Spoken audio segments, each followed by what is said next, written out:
Xin chào các bạn. Điều khiển một chiếc xe công suất lớn đáp ứng nhanh ý muốn tăng tốc của người điều khiển là sở thích của không ít người trong chúng ta. Việc độ công suất làm cho xe mạnh hơn là điều không quá xa lạ. Các thuật ngữ như đôn dên, sổ trái nói về những cách thức độ công suất phổ biến của giới đam mê xe và tốc độ. Trong video lần này mình xin chia sẻ với các bạn về việc xoáy nòng, sổ trái, đôn dên là như thế nào.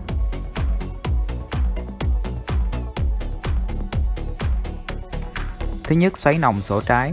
Nhìn chung việc xoáy nòng sổ trái là làm cho xi lanh rộng hơn, tăng đường kính, và để phù hợp với xi lanh rộng ta phải thay piston mới có đường kính lớn hơn. Việc thay mới piston gọi là sổ trái. Có hai trường hợp cần phải xoáy nòng sổ trái. Khi xe sử dụng lâu ngày hay bị thiếu nhớt, bôi trơn, thành của xi lanh sẽ bị trầy xước.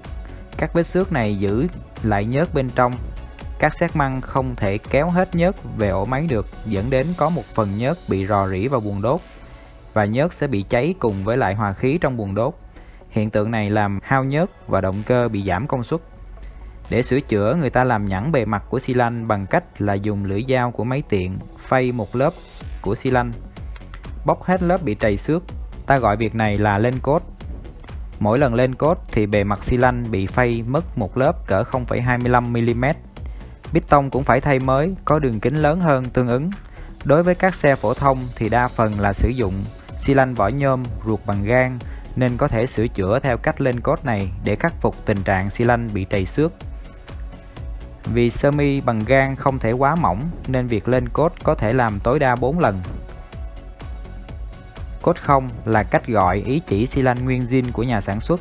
Cốt 1, cốt 2, 3, 4 là xi lanh đã xoáy lên cốt thứ tự theo số lần thực hiện. Việc lên cốt này chủ yếu để sửa chữa, không nhằm tăng dung tích xi lanh. Phần tăng của dung tích xi lanh mỗi lần lên cốt là không đáng kể, nên xe cũng không tăng công suất là mấy. Lên cốt giá thành rẻ hơn so với việc ta mua một xi lanh mới thay thế.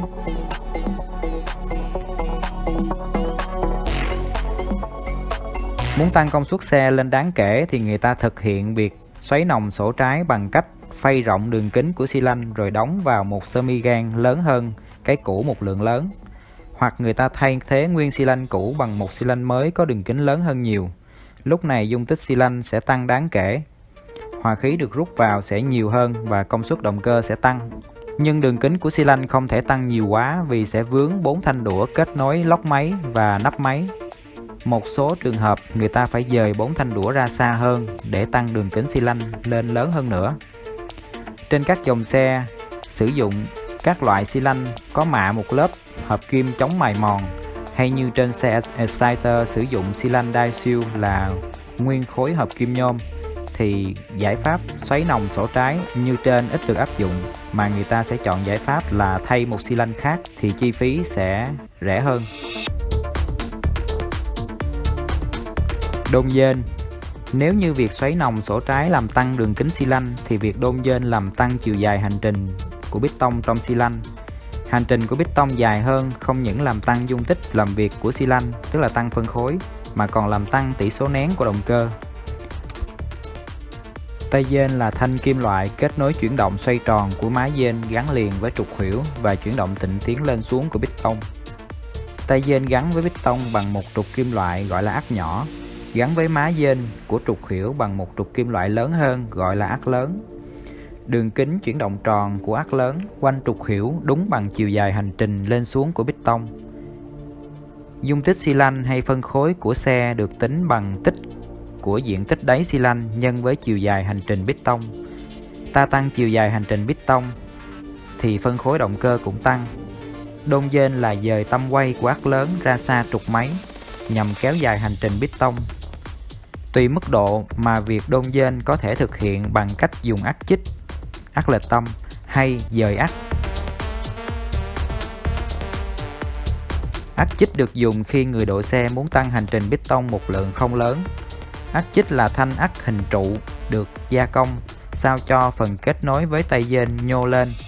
Lệch tâm so với hai đầu hai bên là chỗ kết nối với hai má dên.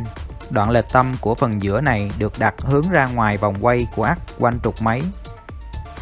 Nhờ ắc chích mà tay dên quay quanh trục máy với đường kính lớn hơn, kéo dài hành trình piston.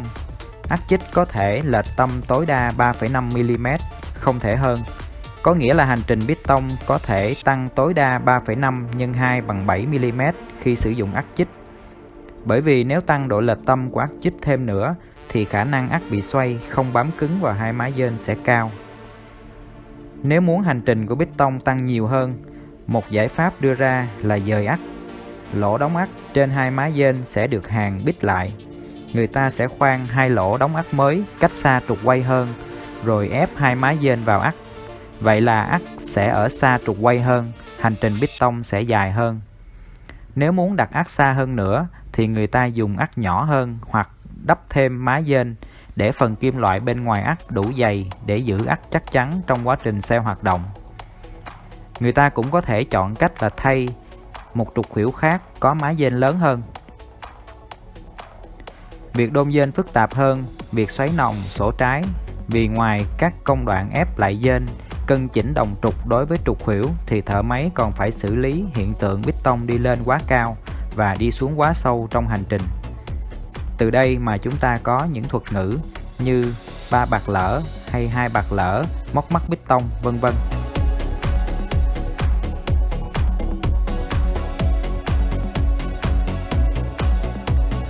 Khi đã đôn dên, hành trình của bít tông đi lên cao hơn và đi xuống sâu hơn bình thường. Việc bít tông đi xuống sâu hơn có thể làm mép dưới bít tông chạm vào hai má dên. Việc này có thể được giải quyết bằng cách thay tay dên dài hơn hoặc gọt bớt phần váy của bít tông. Bít tông nhô lên cao khỏi mặt xi lanh sẽ bị cơi với đầu quy lát, không thể ráp đầu quy lát vào được. Giải pháp là dùng thớt nòng để nới mặt xi lanh lên cao sao cho bít tông lên cao nhất bằng với mặt xi lanh.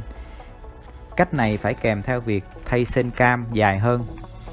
Một cách khác là gọt phần viền xung quanh đầu bít tông cho bằng với xi lanh. Phần bên trong của đầu bít tông sẽ đụng với xu bắp trong quá trình xu bắp đội lên. Vì vậy người ta khoét hai lỗ tròn trên đầu bít tông để tạo khoảng hở vừa đúng cho xu bắp có thể có chỗ di chuyển.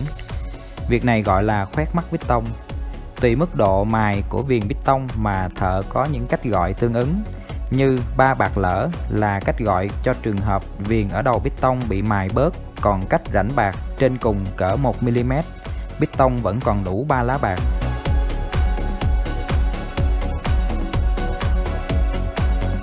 Còn cách gọi 2 bạc lỡ là trường hợp viền bít tông bị mài đến hết vòng bạc trên cùng, chỉ còn dùng được 2 vòng bạc.